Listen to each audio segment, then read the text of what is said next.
बिस्मिल्लाहिर्रहमानिर्रहीम।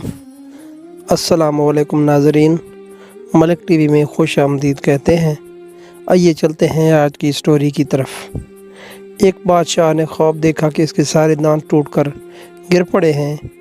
बादशाह ने एक मुफस्सिर को बुलवा कर उसे अपना ख्वाब सुनवाया। मुफस्सिर ने बादशाह से कहा, बादशाह सलामत, इसकी ताबीर ये बनती है कि आपके घर वाले आपके सामने मरेंगे। बादशाह को बहुत गुस्सा आया। उसने मुफस्सिर को कत्ल कर दिया और एक और मुफस्सिर को बुलवाया गया। बादशाह ने उसको अपना ख्वाब सुनाया। मुफस्सिर ने कहा, बादशाह सलामत, आपको मुबारक हो।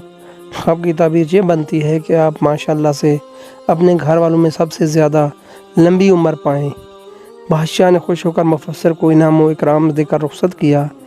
क्या इसका यही मतलब नहीं बनता कि अगर बादशाह अपने घर वालों में से सबसे लंबी उम्र पाएगा तो इसके सारे घर वाले इसके सामने ही वफ़ात पाएंगे? जी हाँ, मतलब तो यही बनता है, मगर बात बात और अल्फाज में फ़र्क है। आपका बोला गया एक एक लफ्ज़ किसी के लिए दूसरे के लिए मरहम भी बन सकता है और ज़ख़म भी दे सकता है।